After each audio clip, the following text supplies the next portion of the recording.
Hey everyone. I wanted to bring people's attention to Neurodiversity Week, which is starting on the 15th of March. Now, it's a little way till then, but I felt that it's actually quite important to start getting that message out now, mainly because I think that there is a lot of myths that need to be busted, and there are resources that are available for schools, for teachers, and I'm sure for workplaces as well, that may help to break down some of the barriers and demystify, bust some stereotypes, which I think is really, really important. So we've written a blog about it. It's already been posted on the website with links to some of those resources that schools could use to assist students who are neurodiverse and also students who are neurotypical, meaning, for instance, that their brain doesn't function in a slightly different way, than the majority of people. So people who are neurodiverse, for instance, could be people who are on the autism spectrum or have ADHD or dyslexia, or amongst other things.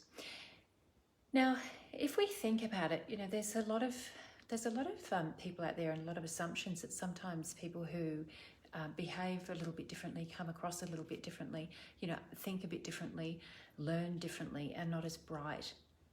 And that couldn't be further from the truth.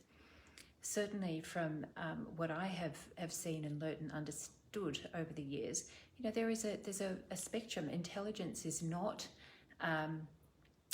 the people who are neurodiverse aren't in one particular category necessarily within that sort of normal distribution of the intelligence spectrum.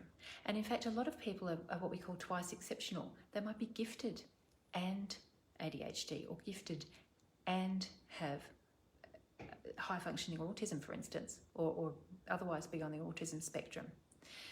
So it's really important that we start breaking down some of these barriers and start understanding a little bit more, I think, as a community, so that we can really embrace people's strengths and not just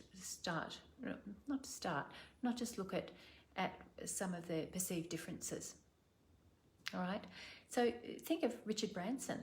From what I understand, from when I read his biography a number of years ago, he was told that he was going to amount to nothing because he couldn't read when he was in the earlier years of school. And look at him now. He's got dyslexia.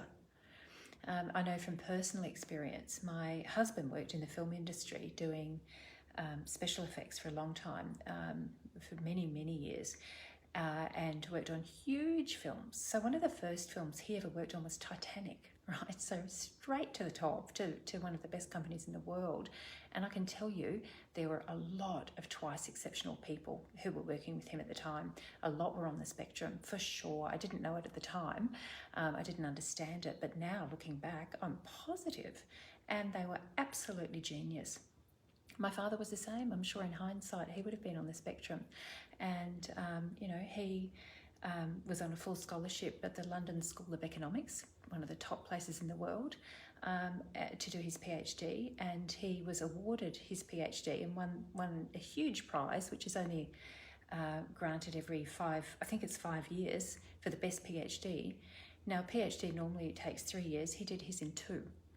So again, twice exceptional. I'm positive now that I know more, and he passed quite a few years ago, but I'm sure if he was tested now, he would have been twice exceptional, gifted and neurodiverse on the spectrum, I would say.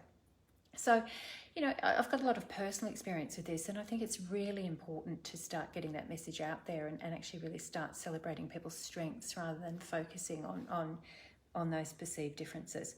And that's part of why I'm also just so excited to be launching our Secret Agent Society program for children.